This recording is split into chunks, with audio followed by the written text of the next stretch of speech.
नमस्कार। आज की क्लास में आप सभी का स्वागत है। पिछली क्लास में हमने द्विघात समीकरण क्वाड्रेटिक इक्वेशन की पहली एक्सरसाइज हल की थी। आज हम उसी के आगे एक्सरसाइज 4.2 हल करेंगे। देखिए प्रश्नावली 4.2। इसका निर्देश है कि गुणनखंड विधि से, गुणनखंड विधि मतलब फैक्टराइजेशन, गुणनखंड विधि से निम्न समीकरणों के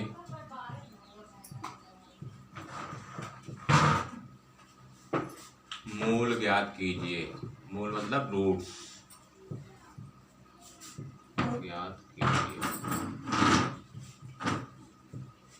और इस एक्सरसाइज का पहला क्वेश्चन है x² minus 3x minus 10 equal 0। ये पहला क्वेश्चन है आपका कि x² minus 3x minus 10 equal 0 factorisation या गुणनखंड विधि से इसे सॉल्व करना है। तो गुणनखंड करना हमने पिछली क्लास में भी बताया था कि पहले आप x² का जो गुणांक या कोएफिशिएंट जो होता है इससे हम अचर पद मतलब कांस्टेंट में गुणा करते हैं। तो जहाँ पे कुछ नहीं होगा वहाँ क्या होता है 1, तो गुणा करोगे 10 एकम 10। ठीक है। इसके लिए देखिए पढ़ाने के लिए दोहा भी बनाया गया है कि आदि अंत का कर गुणा खंड दुई कैलो और अंत के चिन्ह मध्य में रखो कि बीच की संख्या हो। ठीक है। कहने का मतलब कि आदि और अंत का गुणा कर लीजिए और उसके दो खंड कर लीजिए, मतलब दो फैक्टर में फैक्टराइज कर दीजिए और अंत वाला साइन है उसको बीच में रखिए कि ये बीच वाला नंबर आ जाए। चलिए यहाँ कुछ नहीं है तो 1 है, गुणा करोगे 10 एकम 10 और इस 10 के ऐसे फैक्टर करना है कि घटाने पे क्या मिले हमको, सब्ट्रैक्शन से क्या मिले 3। देखिए जब कांस्टेंट के पहले माइनस चिन्ह लगा होता है तब हमको ये वाली संख्या घटाने पर मिलती है। ठीक है। जब ये कांस्टेंट के पहले प्लस चिन्ह लगा रहेगा तब ये संख्या हमको जोड़ने पर मिलेगी। तो देखिए यहाँ माइनस है तो इसका मतलब जो दो फैक्टर निकालोगे उनको घटाने पे मिलेगा। ये तो बहुत छोटा क्वेश्चन है, इजी कहेंगे। 10 का गुणनखंड क्या होगा 5 गुणे 2, 5 दूनी 10 और 5 में से 2 घटा दोगे क्या मिलेगा 3। अब देखिए यहाँ माइनस का चिन्ह है तो इसका मतलब कि बड़ी वाली संख्या माइनस में रहेगी और छोटी वाली संख्या प्लस में। तो इसको लिख दीजिए x² minus 5x plus 2x minus 10 equal 0। होता कुछ नहीं, केवल 3 पद होते हैं, इसको हम क्या कर देते हैं 4 पदों में। बाकी समीकरण इक्वेशन के वैल्यू में कोई भी परिवर्तन या चेंज नहीं होता है, केवल 3 पदों से 4 पदों में हो जाता है। क्योंकि देखिए आप पढ़े भी 9th क्लास में पढ़ाया जाता है कि मध्य पद को 2 भागों में तोड़कर गुणनखंड कीजिए या 2 पदों में तोड़कर गुणनखंड कीजिए। ठीक है। अब यही बात है, 2 पदों से हम कॉमन लेंगे तो इन 2 पद से कॉमन लेंगे। कॉमन का मतलब हमने बताया था पिछली क्लास में कि कॉमन या उभयनिष्ठ या जो दोनों जगह हो या ऐसी संख्या जिससे ये दोनों पदों में भाग चला जाए। ठीक है। तो देखिए यहाँ केवल x कॉमन है, अंक तो कोई है नहीं डिजिट, x कॉमन ले लीजिए। तो x जब कॉमन होगा तो देखिए x² का मतलब क्या होता है x इंटू एक्स, और जब एक x आप कॉमन लिए हैं तो एक x बचेगा माइनस 5 इंटू एक्स में से जब x निकाल दिए तो क्या बचेगा 5। यहाँ पे देखिए अंकों में क्या कॉमन है 2। ठीक है ना। हमने बताया कि ऐसा अंक कॉमन होगा जिससे ये दोनों पद विभाजित हो या डिविजिबल हो या इनका मासा HCF जो होता है वही कॉमन होता है। तो यहाँ से 2 कॉमन होगा, क्या बचेगा x माइनस 5 इक्वल 0। ये भी ध्यान दीजिए कि इस ब्रैकेट में और इस ब्रैकेट में दोनों जगह समान संख्या होनी चाहिए, इक्वल टर्म्स होने चाहिए। अगर बराबर नहीं है तो जान लीजिए आपका क्वेश्चन कहीं ना कहीं गलत है। अब आपको ये 2 पद मिल गए हैं, इन दोनों पदों में से देखिए अब ये कॉमन होगा तो लिखेंगे x माइनस 5 कॉमन लेंगे तो बचेगा x प्लस 2 इक्वल 0। सॉल्व करते समय आप ये ध्यान दीजिएगा कि बराबर के नीचे ही बराबर लिखें और प्रत्येक पद के बगल में आप या फिर और या इम्प्लाइज इन 3 चिन्हों में से किसी एक का प्रयोग करें। ठीक है, इसका मतलब होता है कि इस स्टेप के बाद हम इसको लिख सकते हैं और इस स्टेप के बाद हम इसको लिख सकते हैं। ठीक है, बराबर और इसमें फर्क है। ठीक है ना, यहाँ भी बराबर मत लगाया करिए, यहाँ पे आप लिखिए या और या इम्प्लाइज का साइन। ठीक, चलिए अब यहाँ पे मिला है x minus 5 into x plus 2 equal 0। तो इसका मतलब क्या है कि दो पदों का जब आप गुणा कर रहे हैं तो 0 आपको कब मिलेगा कि इन दोनों पदों में से कोई एक पद 0 हो। समझ रहे हैं ना कि भाई x minus 5 into x plus 2 equal 0 है। तो इसका मतलब क्या है कि दो संख्याओं का गुणा करने पे 0 कब मिलता है? दो संख्याओं को गुणा करने पे 0 तभी मिलेगा जब उन दोनों संख्याओं में कोई एक संख्या 0 हो। ठीक, तो या तो ये 0 है या तो ये 0। तब आप लिखते हैं कि या तो x माइनस 5 इक्वल 0 या x प्लस 2 इक्वल 0। ठीक है, चलिए फिर लिखिए यदि x माइनस 5 इक्वल 0 तो x इक्वल माइनस वहां गया क्या मिला 5। ठीक, यहां भी लिखिए यदि x प्लस 2 इक्वल 0 तो x इक्वल क्या मिलेगा 2। तो देखिए द्विघात समीकरण के हमेशा दो आंसर मिलेंगे, x इक्वल मिला 5 कामा माइनस 2। त्रिघात के 3, रैखिक समीकरण के 1। ठीक है, जिस घात का समीकरण रहेगा उतने ही आपकी उसकी वैल्यू मिलेगी। अगर आपको चेक भी करना है कि हमारा आंसर सही है कि गलत है तो देखिए इन दोनों में से किसी एक को x के स्थान पे x के प्लेस पे रख दीजिए और आपको 0 मिलना चाहिए, तब आप जान जाएंगे कि सही है कि गलत। चाहे 5 रखिए चाहे माइनस 2 रखिए, दोनों को रखने पे 0 मिलना चाहिए। रूट्स का मतलब यही होता है। चलिए मान लीजिए चेक करना, 5 रखेंगे, यहाँ देखिए 5 का स्क्वायर माइनस 3x का मतलब 3 गुणे x है। ठीक है ना, तो 3 गुणे x का मान क्या रख रहे हैं 5 माइनस 10 इक्वल 0। तो क्या हुआ 25 माइनस 5 3 15 माइनस 10 25 माइनस 15 माइनस 10 क्या हुआ माइनस 25, क्या मिल गया 0। इसी प्रकार से आप इसको माइनस 2 भी करके देख सकते हैं। ठीक है, चलिए हम आपको अगला प्रश्न बताते हैं कि यदि आपको दिया है कि 2x square plus x minus 6 equal 0। 2x square plus x minus 6 equal 0। फिर वही काम, आदि अंत का कर गुणा, तो 6 और 2 का गुणा करोगे 6 दूनी 12। खंड 2 कर ले, मतलब 2 खंड इनके कर लेना है और ऐसा खंड कि बीच के अंत के चिन्ह बीच में रखो कि मध्य की संख्या हो। ठीक है, तो इसका गुणनखंड क्या जान रहे हैं 4 तिहाई 12 हो गया। अंत में क्या लगा हम माइनस, तो माइनस लगा दीजिए। देखो 4 में से 3 घटाओगे क्या मिलेगा 1। पहले भी हम कई बार बता चुके हैं कि जिस वेरिएबल या चर के पहले अगर कोई संख्या नहीं लिखी है, कोई नंबर नहीं है, तो वहां पे उसका कोएफिशिएंट गुणांक क्या मानते हैं 1। तो चलिए इसको हम 1 x को दो पदों में लिख देंगे, 2x स्क्वायर प्लस देखिए 4 और 3 4x माइनस 3x माइनस 6 बराबर 0।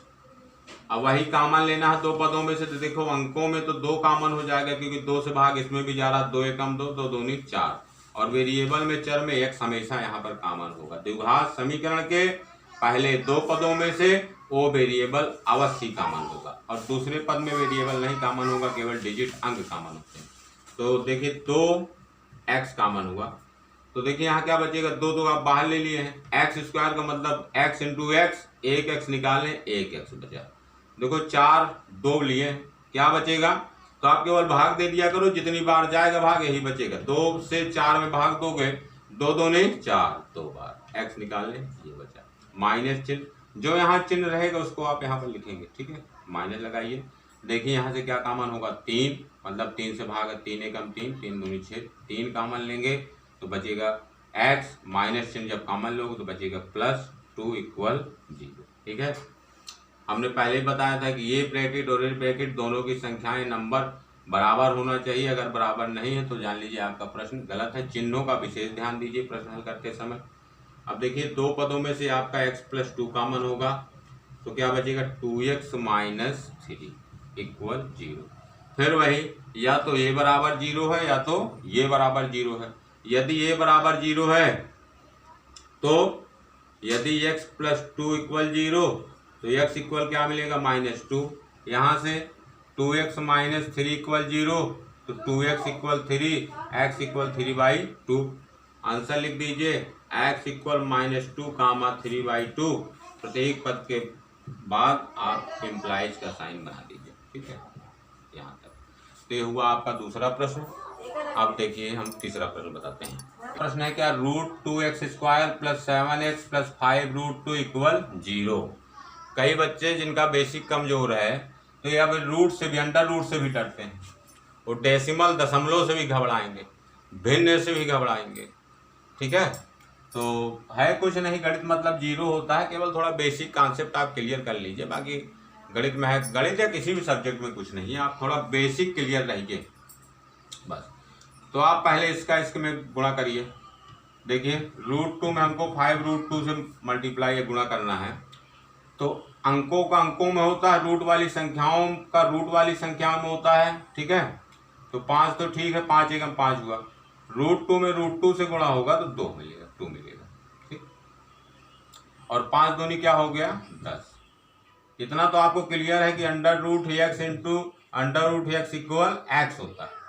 या और समझना हो तो x इंटू x² होता है, और x² का अंडर रूट क्या हो जाएगा, x हो जाएगा। वही पूरा सब नंबरों पे। तो क्या मिला है आपको 10 मिला है। तो इस 10 का ऐसा गुणनखंड करिए कि जोड़ने पर आपको 7 मिल जाए। देखिए सभी चिन्ह प्लस में, तो इसका मतलब है जोड़ने पे मिले। तो 5 दूनी 10, 5 और 2 7 होता है। तो अगले पद में इसको दो पदों में हम लिखेंगे 5x + 2x + 5√2 इक्वल 0। ठीक है, तो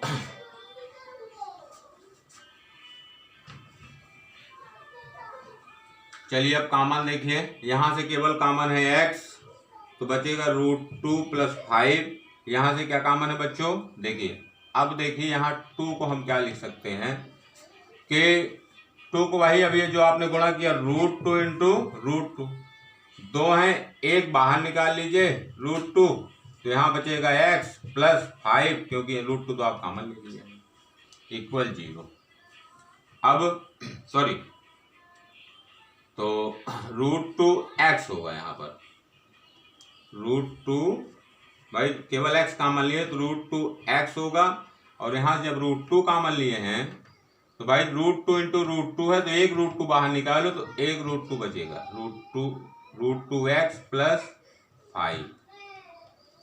चलिए √2x + 5 देखिए दोनों पदों से कॉमन है, तो √2x + 5 कॉमन ले लीजिए, तो बचेगा x + √2 इक्वल 0। फिर वही लिखेंगे कि या तो इतना बराबर 0 या तो इतना बराबर 0 लिखिए। या तो पहले क्वेश्चन में तो हमने बता दिया है सब लिखना। यदि ये बराबर 0, √2x + 5 इक्वल 0, तो √2x इक्वल क्या मिलेगा, प्लस वहाँ गया तो -5 हो गया, x इक्वल -5/√2। ठीक है, यहाँ देखिए x + √2 इक्वल 0, तो x इक्वल क्या मिलेगा √2। आंसर लिख दीजिए -5/√2 कामा -√2। ये हो गया आपका आंसर। ठीक है, यदि कहीं दिक्कत होती है तो बताइएगा कमेंट्स करके, इनको हम फिर से समझा देंगे अगली क्लास में। तो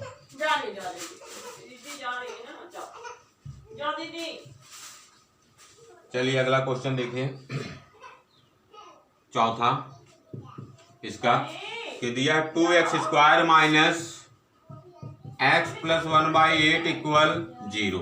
ठीक बेटा, देखिए जब आपको गुणनखंड करना है और इक्वल में 0 है, या कहीं पर भी कोई इक्वेशन है, फ्रैक्शन में कोई संख्या लिखी है, इक्वल में 0 है, तो मैक्सिमम बच्चे तो फ्रैक्शन से ही डर जाते हैं कि इसमें भिन्न आ गया। ठीक है ना, तो आप इसका आप एलसीएम ले लिया करिए, इसमें कुछ नहीं है। एलसीएम लेंगे 8 दूनी 16 है, x² - 8 एकम। देखिए हमने बताया था ना, जहाँ कुछ नहीं वहाँ 1 होता है। वेरिएबल के पहले अगर कोई संख्या नहीं है, चर के पहले, तो वहाँ उसका गुणांक क्या मानते हैं 1। तो 8 एकम 8 है x प्लस 1 पूरी के 5 8 8 इक्वल 0। अब इस 8 से यहाँ 3 गुणा करेंगे, क्रॉस मल्टीप्लाई तो 0 हो जाएगा। आपके पास बचेगा 16x² minus 8x plus 1 equal 0। अब जैसे आप हल करते थे वही फॉर्म में आ गया है। इसका आदि अंत का पहले और आखिरी गुणा करेंगे, 16 एकम 16 होता है, और इस 16 को ऐसा दो पदों में जोड़ेंगे तोड़ेंगे कि हमको क्या मिलेगा। देखिए हमने बताया था कि अंतिम वाला चिन्ह कांस्टेंट या अचर पद के पहले जो चिन्ह लगा होता है वो डिपेंड करता है कि ये संख्या जोड़ने से मिलेगी कि घटाने से। ठीक है, अगर प्लस लगा है तो ये जोड़ने से मिलेगी, और अगर माइनस लगा है तो घटाने पे मिलेगी। यहाँ प्लस लगा है तो जोड़ने से, तो देखिए 4 चौक 16 होता है, और 4 और 4 जोड़ दोगे तो क्या हो जाएगा 8। तो इसको लिखिए 16x² minus 4x minus 4x plus 1 equal 0। देखिए यहाँ से क्या कॉमन होगा, 16 और 4 से तो कॉमन हो गया 4, x कॉमन हुआ वेरिएबल, तो क्या बचेगा बेटा 4x माइनस 1। ये माइनस देखिए अब यहाँ से कुछ कॉमन नहीं, तो अगर कोई कॉमन नहीं है तो आप यहाँ 1 लिखना मत बोलिए। फिर माइनस कॉमन लिए तो 4x प्लस का ये माइनस बचा 1 इक्वल 0। अब इसको कॉमन ले लेंगे आप, तो 4x minus 1 into 4x minus 1 equal 0। ठीक है, तो ये तो दोनों पद इक्वल हैं, आप तो लेकिन लिखेंगे। लिखिए यदि इतना या तो ये बराबर 0 या तो ये, यदि इतना बराबर 0 4x माइनस 1 इक्वल 0 तो 4x इक्वल 1, x इक्वल क्या मिलेगा 1/4। वहां भी यही लिखना है आपको, वहां भी क्या मिलेगा x इक्वल 1/4। आंसर लिख दीजिए x इक्वल 1/4 कामा 1/4। ठीक है, तो उम्मीद है कि आप लोगों को समझ में आ रहा होगा। यदि भूलवश कहीं पे कैलकुलेशन में मान लीजिए, कहीं रेयर केस में हो सकता है कि कैलकुलेशन मिस हो सकती है, तो आप अब जाने रहिए, जोड़ घटाना में हो सकता है कहीं गलती हो जाए, ऐसी बात नहीं है, लेकिन है कि प्रयास है कि कहीं मिस्टेकिंग नहीं होगी। आपको मेथड हम समझा रहे हैं, अब ये नहीं कि 2 धन 3 गुणा जोड़ना है, 2 धन 3 5 होता है, हमने 4 लिख दिया तो बोल दो अरे सर ने तो गलत पढ़ा दिया है। ठीक है, उसको आप देख लीजिएगा। चलिए इसका हम अगला क्वेश्चन देखते हैं। आपका अगला प्रश्न 100x² minus 20x plus 1 equal 0। तो आप इसका गुणा करेंगे 100 एकम 100 होगा। ठीक है, यहाँ प्लस लगा है तो इसका मतलब ये वाला पद आपको जोड़ने से मिलेगा। 100 के गुणनखंड करिए कि जोड़ने पे आपको 20 मिले। ठीक है, क्या करेंगे भाई, सीधे ही सीधा होता है 10 दहम्मा 100, 10 दहम्मा 100। वैसे भी जान लीजिए 100 के तो तमाम गुणनखंड होते भाई, 25 चौको 100 होता है, 50 दूनी 100 होता है, 20 पंचे 100 होता है। लेकिन थोड़ा सा और कॉन्सेप्ट को समझा करिए, कितना समय नहीं है कहीं आपसे ऑब्जेक्टिव क्वेश्चन आ गया ये कि x का मान होगा, तब तो आपको वहाँ ऑब्जेक्टिव क्वेश्चन में आजकल तो जो कंपटीशन चल रहा है कि 50 या कहना चाहिए कि 1 मिनट से कम समय मिलता है आपको, 40-40 सेकंड मिलता है करीब। ठीक, तो देखिए इसको गुणा करने पे 100 मिलना था और हमको जोड़ने पे 20 मिलना था। ठीक, तो गुणा करने पे 100 कब कब मिलता है, हमको इकाई के अंक पे ध्यान देना। आगे हम और आपको क्लासेस में बताएंगे कि गुणा करने पे 0 इकाई का अंक कब होता है भाई, या तो 5 में किसी सम संख्या का गुणा कर दें, मतलब 2 4 6 8 या 0 का। ठीक है, तब आपको 0 मिलेगा। या चलिए, लेकिन आपको देखिए यहाँ जोड़ने पे 0 भी है, और जोड़ने पे 0 कब मिलेगा। जोड़ने पे 0 का मतलब क्या है कि जब दोनों पद 0 होंगे तब जोड़ने पे मिलेगा 0। भाई देखिए 2 और 8 0 होते, 1 9 0 होगा, 3 7 0 होगा, 4 6 0 होंगे। इन 8 2 जोड़ोगे तब 0 होगा, 9 1 10 होता, 7 3 10, 6 4 10 या 5 5 10 होता। लेकिन इनको फिर गुणा करने पे 0 नहीं आ रहा है ना भाई, 8 दूनी 16 6 हो गया। तो आपको यहाँ पर गुणा करने पे 100 मतलब इकाई में 0 और जोड़ने के भी इकाई में 0। तो इसका मतलब ये है कि जो गुणनखंड होगा उन दोनों संख्याओं का इकाई का अंक 0 होगा, तो केवल एक विकल्प होता है 10 गुणे 10 माने 10 दामा 100, 10 और 10 20। ठीक है, प्रैक्टिस करते रहेंगे तो आपको सब इजी हो जाएगा, बनने लगेगा। अभी तो कई एक्सरसाइज बताना है इसमें, तो इसको तोड़ दीजिए आप। 100x² minus 10x minus 10x plus 1 equal 0। यहाँ से क्या कॉमन होगा, यहाँ जान रहे हैं 10x कॉमन होगा। ठीक है, तो यहाँ क्या, जब 100 में से 10 निकाल दिए तो 10 बचेगा, x निकाले हैं तो x बचेगा, पूरा निकाल दिए 10x तो -1।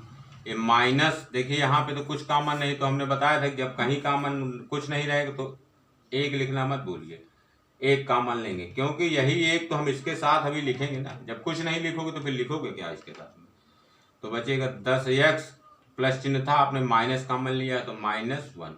इसको आप वापस गुणा करके देख लिया करिए कि ये जो समीकरण ऊपर वाला पद था इसमें कोई चेंज तो नहीं हुआ। जैसे -1 में जब आप 10x से मल्टीप्लाई करेंगे, गुणा करेंगे, क्या मिलेगा, -10x हो गया। माइनस इंटू माइनस प्लस होता है, एक एकम एक। अब देखिए दोनों पदों में से आप 10x -1 कॉमन लिए तो क्या मिलेगा, 10x और ये -1। अगर यहाँ पे एक ना लिखे होते तब यहाँ आप क्या लिखते। ठीक है, इसीलिए जब लास्ट के दो पदों में, ये लास्ट ही वाले में होगा, लास्ट के जब दो पदों में कोई अंग कॉमन ना हो तो अब वहां पर हम क्या लेंगे, एक कॉमन, एक लिखेंगे। चलिए दोनों इक्वल हैं, इक्वल 0 इक्वल 0, या तो ये बराबर 0 है या तो ये बराबर 0 है, और दोनों है कि बराबर ही है, इक्वल ही है। तो लिखिए यदि ये बराबर 0 है, 10x -1 इक्वल 0, तो 10x इक्वल 1, x इक्वल 1/10। ये भी वही है तो यहाँ भी आएगा x बाई 1/10। आंसर लिख दीजिए, x इक्वल 1/10 और 1/10। x की दोनों वैल्यू भले भी इक्वल हो, ठीक है, लेकिन आपको लिखना दोनों को है, क्योंकि द्विघात समीकरण में x के कितने मान मिलेंगे, 2 मान मिलेंगे हमेशा। तो अगर दोनों बराबर आ गए हैं तो अभी इसको और आगे हम अगली एक्सरसाइज में से इनका सभी जो कि बराबर कब होंगे या कब नहीं। चलिए, तो इस प्रकार पहले प्रश्न में आपको 5 गुणनखंड दिए गए थे, 5 प्रश्न दिए गए थे कि गुणनखंड विधि से हल कीजिए, 5 हमने बता दिया है। दूसरे प्रश्न में दिया है कि प्रश्न उदाहरण नंबर एग्जाम्पल नंबर 1 की समस्या को हल कीजिए, तो वहाँ तो एग्जाम्पल है, इसको आप देख लीजिएगा, उसमें है कुछ नहीं। तो तीसरे नंबर से हम आपको बताते हैं।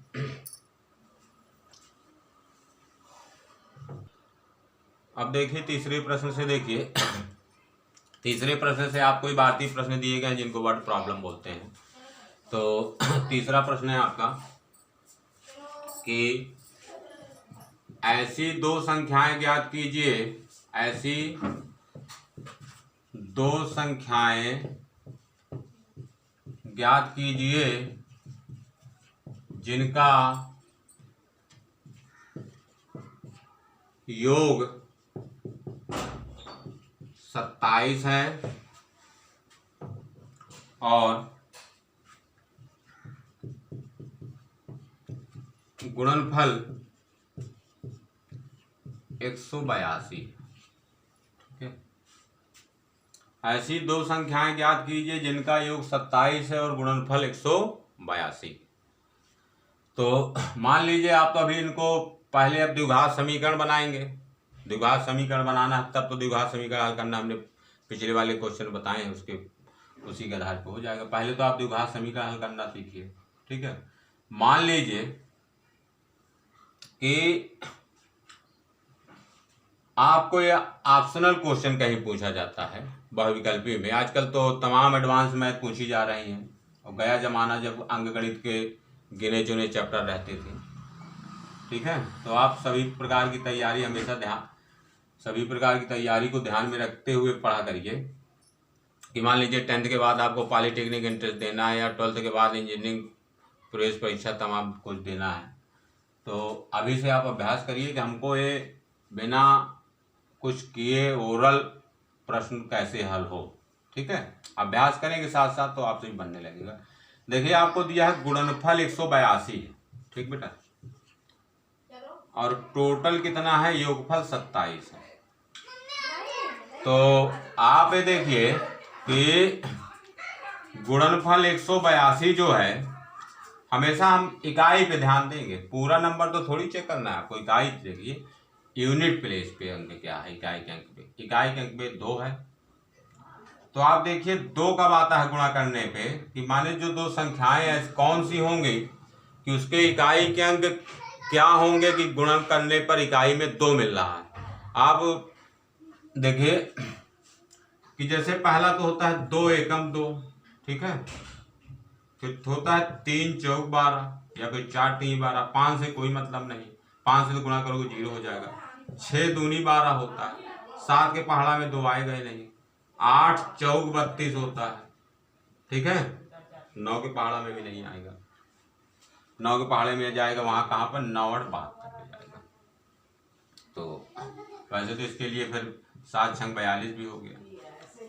फिर देखिए टोटल जो है इनका योग 27 है। तो फिर यहाँ इकाई देखिए कि कौन कौन से अंक है जिनको जोड़ने पे हमको 7 मिलता है। 2 1 3 हो गया, 4 3 7 हुआ, ठीक है, 4 3 7 हुआ, 9 8 17 हुआ, 6 2 8 भी कट गया, 6 7 13 भी कैंसिल हो गया, 8 4 12 भी नहीं हो सकता, ठीक है। तो आपको ये 2 संख्याएं मिली हैं या 2 अंक मिले हैं कि जो 2 संख्याएं होंगी उनके इकाई के अंक या तो 3 होंगे या तो 4 होंगे या 9 होंगे या 8 होंगे, ठीक है। इतना क्लियर है। अच्छा, अब देखिए इनका दहाई का अंक हम कैसे निकालेंगे। दहाई के अंक के लिए आप 10 20 30 40 50 60 70 80, भाई गुणनफल 182 का मतलब क्या है, 2 अंकों की कोई छोटी संख्या है। क्योंकि देखिए आपको पता है कि 20 गुणे 20 400 होता है, तो इसका मतलब यह है कि दोनों संख्याएं आपकी 20 से छोटी है। अब 20 से छोटी का मतलब, 20 से छोटी का मतलब क्या है बेटा, या तो 13 14 है या तो 18 19 है। चलिए अब इन दोनों में से एक हम कैसे डिसाइड करेंगे, तो इनके बीच में देखिए 15 आता है भाई, 15 25 35 45 55 65 75 85 95, इनके स्क्वायर तो आपको याद होने चाहिए, और नहीं याद है तो इनमें है कुछ है भी नहीं। देखिए 15 का वर्ग क्या होता है बेटा, 15 गुणे 15 225 होता है। 225 से संख्या छोटी है, तो जब 215 से, इसका मतलब ये संख्याएं 15 के ऊपर वाली है। अगर 225 से बड़ा अंक होता तो इसका मतलब होता संख्याएं 15 से आगे वाली हैं, तो इसका मतलब आपकी संख्याएं क्या होंगी, 14 और 13। अब गुणा करके देख लीजिए, 14 3 42, 14 कम 14 4 18, गुणनफल हो गया ना 182। तो संख्या में पूछेगा 13 14, कहीं बड़ी संख्या पूछे तो 14, छोटी संख्या पूछे तो 13। और आप लोग 15 25 35 45 55 इनके वर्ग याद करिए, इनमें कुछ है थोड़ी, कैसे करते हैं देख लीजिए। अब इसी समय देखिए, जैसे हमको 15 25 35 45 55 65 75 85 या 95, इतने ही भाई। 2 अंकों में 2 अंकों की संख्याओं का वर्ग जिसके इकाई अंक 5 हो, तो इन सब में करना कुछ नहीं, आपको स्क्वायर लगा दीजिए, वर्ग निकाल रहे हैं तो, ठीक है।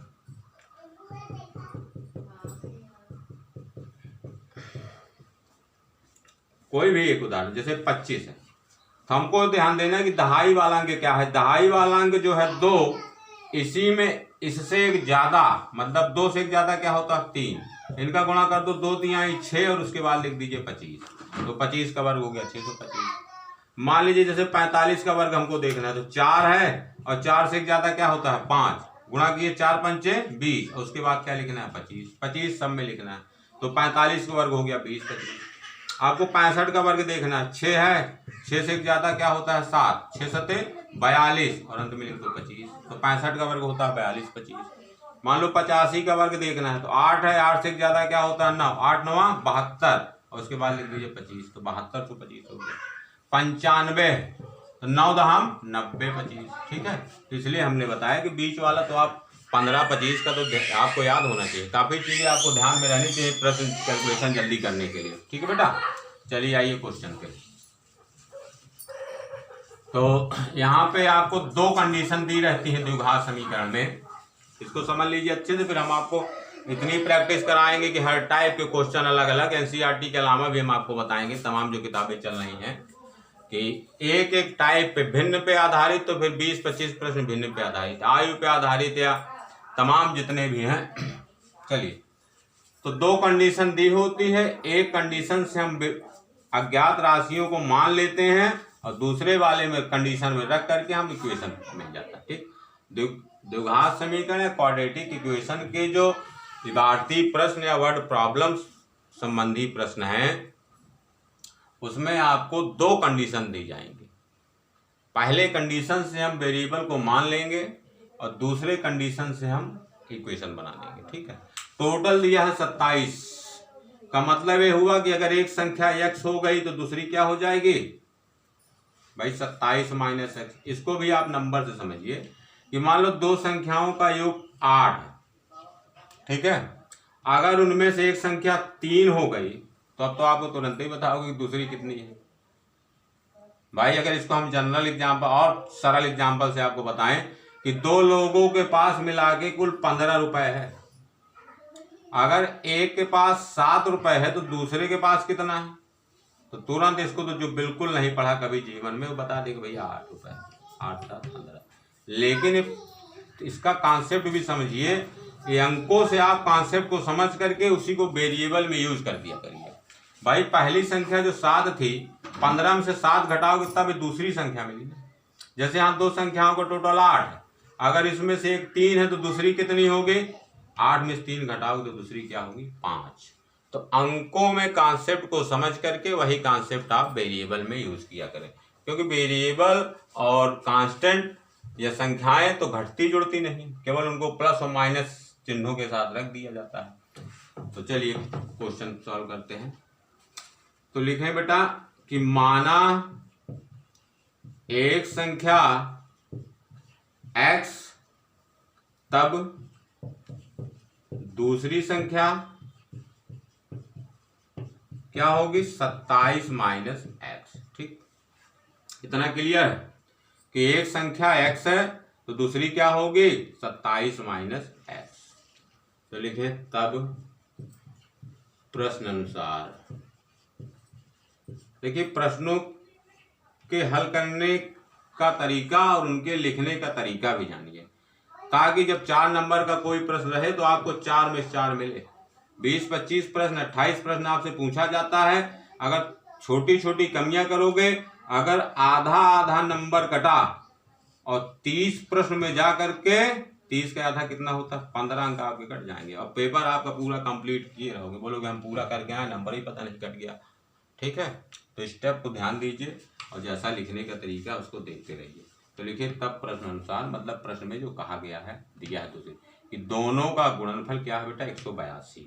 तो x गुणे 27 माइनस एक्स बराबर क्या मिलेगा 182। ठीक है, गुणा कर दीजिए, x में 27 का गुणा करोगे 27x। x देखो चिन्हों का ध्यान रखो, माइनस है यहाँ प्लस है भाई, जिसके पहले कोई चिन्ह नहीं है हमने बताया ना कि प्लस माना जाता है धनात्मक संख्या होती है। प्लस में माइनस गुणा माइनस, x में x का गुणा करोगे एक्स स्क्वायर बराबर 182।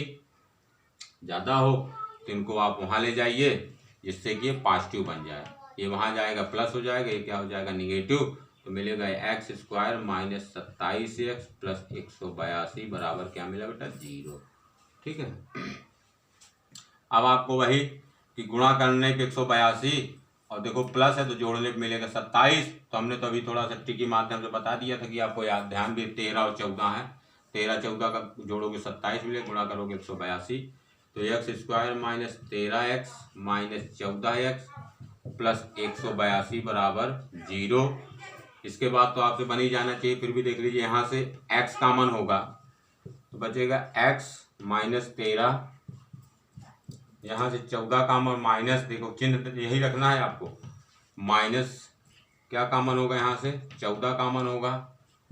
तो ये भी जाने रहिए जितना यहाँ बचता है उतना यहाँ भी बचेगा, तो लिख दीजिए x माइनस 13 बराबर 0। ठीक है, चेक कर लिया करो, 14 तारीख 42, 14 एकम 14 4 18 182 यहाँ पे।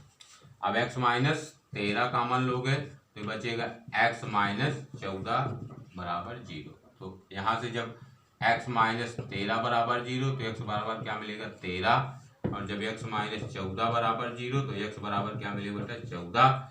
संख्याएं आंसर लिख दीजिए 13 और 14। ठीक है, तो इस प्रकार से पहला मान लीजिए इबारती प्रश्न का पहला प्रश्न आपका कंप्लीट हुआ और उम्मीद है कि अच्छे से समझ में आ गया होगा। चलिए हम आपको दूसरा प्रश्न बताते हैं। इसका अगला प्रश्न क्या है, ये प्रश्न है इसका अगला प्रश्न संख्या 4.2 का प्रश्न संख्या 4 कि दो क्रमागत धन पूर्णांक ज्ञात कीजिए जिनके वर्गों का योग 365 है। ठीक है, चलिए इसको समझिए कि पहले ये शब्द आया है क्रमागत। आपको देखे होंगे तो ध्यान हो तो पहली क्लास में हमने इसको बताया था क्रमागत क्या होता है। क्रमागत का मतलब बच्चों क्या होता है, क्या बना है, क्रम प्लस आगत। ठीक है, मतलब क्रम से आने वाले। ठीक है, क्रमागत का मतलब क्या होता है, क्रम से आने वाले, कंसेक्यूटिव। इंग्लिश वर्जन क्या बोलते हैं, कंसेक्यूटिव नंबर। तो क्रम से आने वाले का मतलब अगर एक 5 है तो एक 6 है, अगर एक 10 है तो दूसरी 11 है, अगर एक 14 है तो अगली 15 है, अगर एक 21 है तो अगली 22 है। अब देखिए कैसे मिलते हैं क्रमागत संख्याएं या क्रमागत पूर्णांक, क्या मिलता है, 1 प्लस से करने से मिलता है। भाई एक एक जोड़ते हुए अगला मिलता है 5, 1 6, 1 7, 1 8, 1 9, 1 10। तो अंकों में तो ठीक है। तो यही समझाने का मतलब ये था कि अगर एक पूर्णांक x तो दूसरा पूर्णांक बेटा क्या होगा, x प्लस 1। ठीक है, क्योंकि वेरिएबल और कांस्टेंट आपस में तो जुड़ते नहीं है, ऐड नहीं होते हैं, केवल आप चिन्ह के साथ रख देते हैं बस। एक पूर्णांक x है तो दूसरा पूर्णांक आपका क्या हो गया, x प्लस 1। कंडीशन दी गई कि इनके वर्गों का योग 365 है, इनके वर्गों का योग। तो यहाँ पे लिखिए बेटा प्रश्न अनुसार, यहाँ पे क्या लिखे थे, माना, लेट इंटीजर इज एक्स। प्रश्न अनुसार दोनों के वर्गों का योग है माने बराबर, कितना है, 365। ठीक है, चलिए इसको मान लीजिए आपको ऑब्जेक्टिव क्वेश्चन कहीं पे पूछ लिया है कि बताइए संख्या क्या है, कि दो क्रमागत धन पूर्णांक ज्ञात कीजिए जिनके वर्गों का योग 365 है। संख्या बताइए। क्रमागत धन पूर्णांक हमने बताया था 1 2 3 4 5 6 7 8 9 10। ये तो शुरू हो गए दहाई वाली एक दो अंकों की संख्याओं या दो अंकों की संख्याएं भी जो रहेंगी उनकी इकाई के अंक तो यही रहेंगे। तो हम बताएं कि विशेष आप इकाई पे ही ध्यान देना है।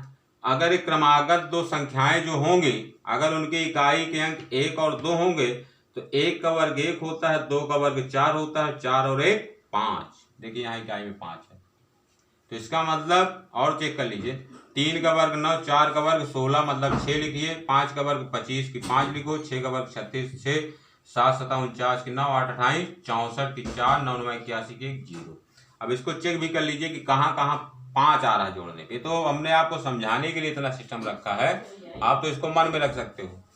4 हुआ, 9 4 13, ये नहीं होगा, 9 6 15, ये हो सकता है। 6 5 11 नहीं होगा, 6 5 11 नहीं होगा, 9 6 15। तो भाई 6 9 या 9 6 एक ही बात है। हाँ, लेकिन यह कि इकाई 3 4 रहेगी, इकाई 6 7 रहेगा। अच्छा, 9 4 1 9 4 13 4 1 5 1 0, ये सब कुछ नहीं। आपके अंक हैं, हो सकते हैं क्या क्या, 1 4 9 6 या 5 6। ठीक, चलिए तो अब देखिए कि मान लीजिए ये संख्याएं, पहले आपको चेक करना है कि 20 से छोटी हैं कि बड़ी। तो 20 और 20 का केवल यही 20 20 लिखिए, 20 का 400 20 का 400 तो कितना हो गया, अभी तो इससे 365 बहुत कम है इनसे। तो इसका मतलब है जो दोनों संख्याएं हैं 20 से छोटी। तो अब देखिए क्या क्या हो सकती संख्याएं। तो या तो ये देखिए किसका 1 2 है ना, 11 12 हो सकता है, ये क्या था 13 14 हो सकता है, और ये क्या है 15 और 16 हो सकता है बेटा। ठीक है, तो देखिए 15 का वर्ग हमने बताया था क्या होता है, 15 का वर्ग क्या होता है 225। 15 का वर्ग 225, फिर 15 का वर्ग 200, इसी के वर्ग को 2 बार जोड़ दीजिए, 15 का 225 15 का 225 जोड़ दोगे 450, इतना हुआ। तो इनमें से कोई संख्या है अब अगर देखिए 13 का वर्ग 169 होता है, 14 का वर्ग 196 होता है। अगर जोड़े 9 6 15, 9 6 15, 1 1 2 1 3, 9 6 15, 9 6 15, 1 16, तो देखिए 365 आ गया। 13 का वर्ग और 14 का वर्ग जोड़ने, भाई 1 से लेकर के 30 तक की संख्याओं के वर्ग आपको याद होने चाहिए। ऐसा नहीं है कि थोड़ा सा हमने बताया तो आपसे ऑप्शनल क्वेश्चन बनने लगे। कुछ चीजें आपको याद होनी चाहिए। 1 से 30 तक की संख्याओं का वर्ग याद हो, 1 से 20 तक का घन कम से कम क्यूब याद होना चाहिए, अगर प्रश्नों को चुटकियों में हल करना है तो। चलिए इसके आगे देखिए, अब इसको हल करेंगे। एक्स स्क्वायर हुआ, ये क्या होगा, x square plus 2x plus 1 भाई ए स्क्वायर प्लस 2ab प्लस बी स्क्वायर बराबर 365। इसके बाद तो आप हल कर सकते हैं, कई एग्जाम्पल हमने बता दिए हैं। चलिए अब अगला क्वेश्चन देखिए, हम आपको अगला क्वेश्चन बताते हैं। तो देखिए इसका एक्सरसाइज का 5वां क्वेश्चन क्या है कि एक समकोण त्रिभुज की ऊंचाई इसके आधार से 7 सेंटीमीटर कम है। ठीक है, ऊंचाई इसके आधार से 7 सेंटीमीटर कम है। यदि कर्ण 13 सेंटीमीटर हो तो अन्य दो भुजाओं को बताइए। ठीक है, तो चलिए समकोण त्रिभुज भी कोई बहुत बड़ी बात नहीं है।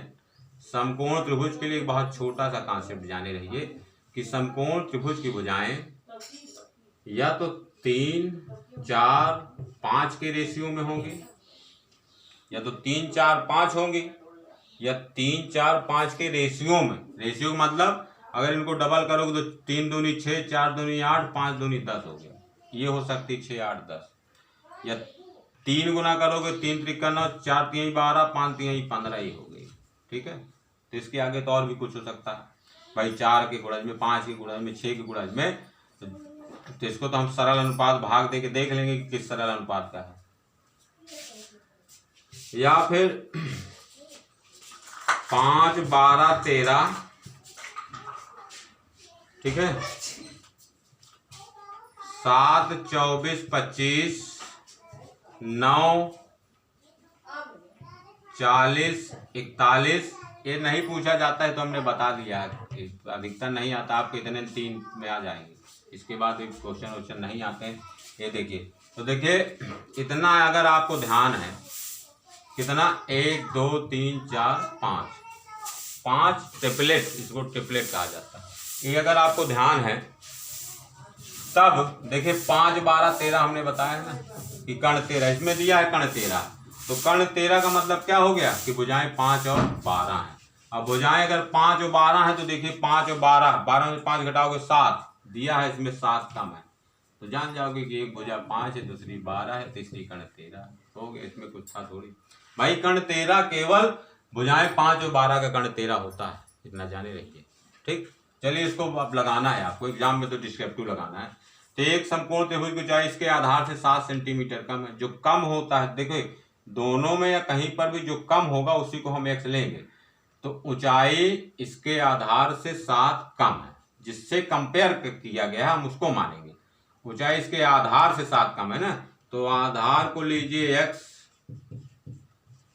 तो ऊंचाई इससे 7 कम है तो x माइनस 7 होगी। ठीक है, जिससे तुलना की जाए उसको हम ले लेंगे पहले, फिर जो दिया है उसका अनुपात कम ज्यादा गुणज इतने गुना तो उतना ले, 7 कम है 7 कम कर दीजिए। कर्ण आपको दिया है 13, ठीक है, कर्ण 13 दिया है। पाइथागोरस यहां लिखिए बेटा, पाइथागोरस प्रमेय से, पाइथागोरस प्रमेय से।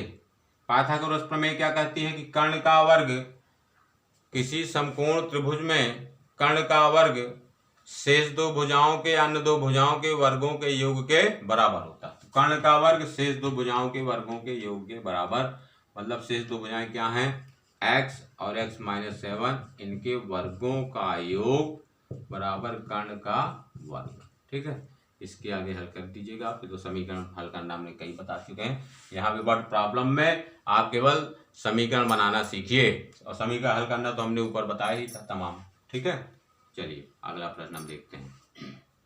तो इस एक्सरसाइज का अंतिम प्रश्न, प्रश्न संख्या 6 कुछ इस प्रकार से है कि एक कुटीर उद्योग एक दिन में कुछ बर्तनों का निर्माण करता है। एक विशेष दिन यह देखा गया कि प्रत्येक नग की निर्माण लागत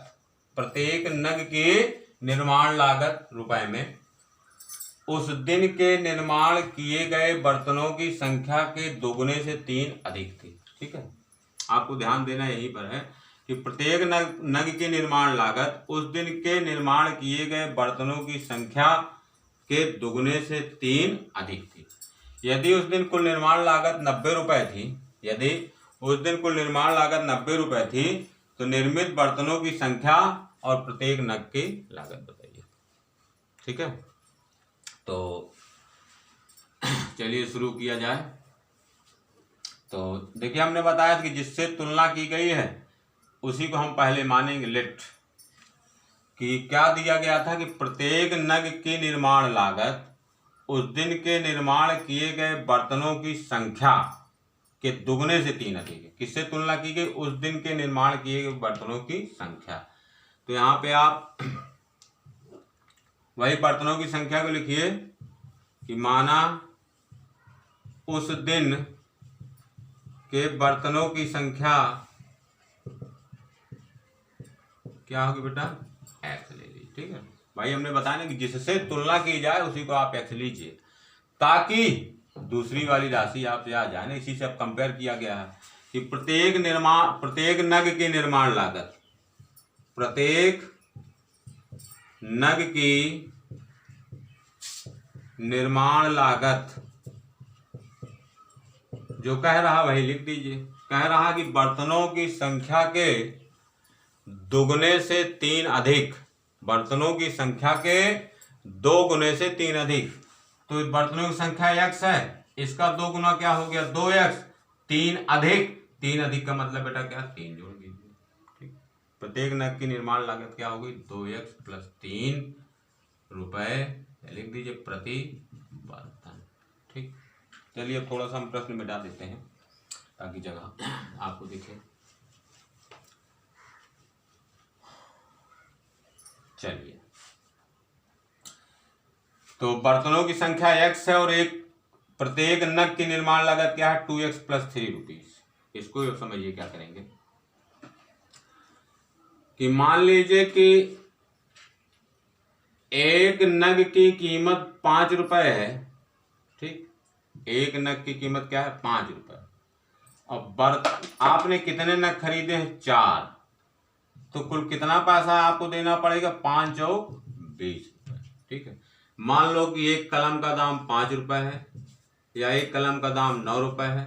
3 कलम खरीदे तो 9 तिरिक 27, या एक कलम का दाम 12 रुपए है, 5 कलम लोगे तो 12 पंचे 60। ये सब बताने का मतलब ये था कि एक नग की कीमत दी गई है और उस नगों की संख्या या बर्तनों की संख्या दी गई है। तो कुल लागत कैसे करेंगे? दोनों का गुणा हो जाएगा। लिखो तब प्रश्न अनुसार भाई बर्तनों की संख्या क्या है? x, और एक बर्तन की लागत क्या है? 2x plus 3।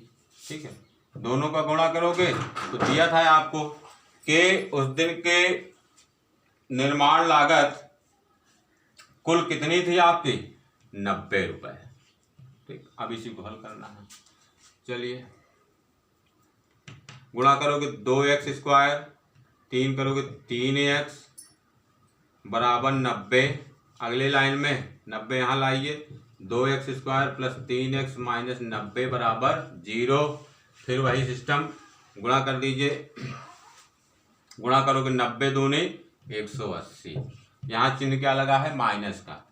चिन्ह जब माइनस का लगा है तो इसका मतलब एक संख्या घटाने पे मिलेगी, और घटाने पे मिलने का मतलब है कि वही फिर अगर अनुमान विधि से इसके फैक्टर आप देखिए कि गुणा करने पे 180 मिले और घटाने पे क्या मिले? 3। ठीक है, हमने बताया था कि इकाई के अंक पे ध्यान दिया करिए, 0 है। ठीक है, और इकाई का अंक 0 है या गुणनफल में इकाई 0 कब मिलेगा? कि जब किन्हीं दो संख्याओं में आप जिनका गुणा कर रहे हैं उनके इकाई के अंक क्या क्या हैं। इकाई के अंक देखो, या तो 5 में हमने बताया था कि 0 या किसी सम संख्या से गुणा कर दीजिए। ठीक है, 0 या किसी सम संख्या से गुणा कर दीजिए। या तो भाई 0 में 0 का गुणा होता है, लेकिन देखो अंतर 3 है तो दोनों संख्याओं की इकाई 0 नहीं हो सकता। ठीक है, अब यहाँ पे देखिए अंतर कहाँ पे 3 है।